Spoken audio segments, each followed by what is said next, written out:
Thank you, Mr. Speaker. I rise today to thank President Trump for saving the world. You see, for those who don't recognize it, we have been at war with Iran for the last 46 years. Or more likely, or more accurately, Iran has been at war with us.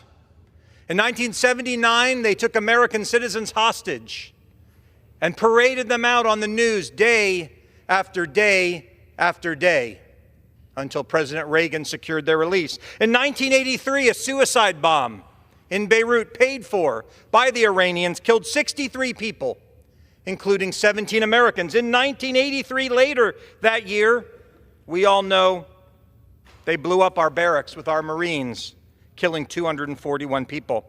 Between 2003 and 2011, more than 600 American soldiers were killed by Iranian proxies. And then obviously on October 7th of 2003, 1,200 people were killed by Hamas, but Hamas is a proxy and largely paid for by Iran. Within that 1,248 were Americans. Which leads me to ask this simple question: what if they had had a nuclear weapon? You see, for decades, American presidents have said Iran can never have a nuclear weapon. A lot of talk, but not a lot of action. And so over and over and over again, Iran moved forward, building their bunkers deeper, building their sites more widespread, putting the world further at risk. But when Donald Trump talks, he doesn't just talk. When he says he's going to do something, he does it.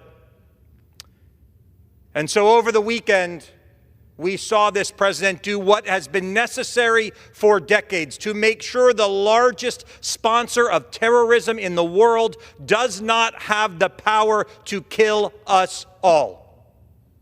Because make no mistake, imagine if they'd had a nuclear weapon on 9/11. Imagine if they'd had a nuclear weapon on October 7th. When our enemies tell us they want to kill us, we should believe them. When they say death to Israel, when they say death to America, when they say they want to wipe us off the map, they mean it. And they mean it because we live in a world where we do not all share the same values, where there is good and evil. In our civilization, the Judeo-Christian civilization of the United States and the West, we believe in life. We believe in prosperity. We do not believe in martyrdom. We do not celebrate death. That is not what we believe. But there are those that do, and we put ourselves in great peril when we fail to recognize that. Donald Trump recognized it, and our brave American soldiers who flew 40 hours round trip to deliver a message that under this president and under the Congress that is here and under this leadership, we will never allow Iran to have those nuclear weapons. Now, the days ahead will be scary because these countries have said, Iran has said that they will respond, but they should make no mistake. They mess with America at their own peril.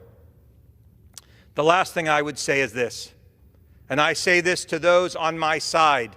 It's one thing when I call out the anti-Semitism of those who do not stand in my party, who do not agree with me, who do not call themselves conservatives. But I'm an equal opportunist. It is easy to call it out on the other side. You must do it on your own. And to those on my side who hate Jews and hate Israel so much that they are willing to jeopardize the security of the United States, know this: you're in the minority, you will lose, and I and President Trump are going to fight you every step of the way. Thank you, Mr. Speaker. I yield back.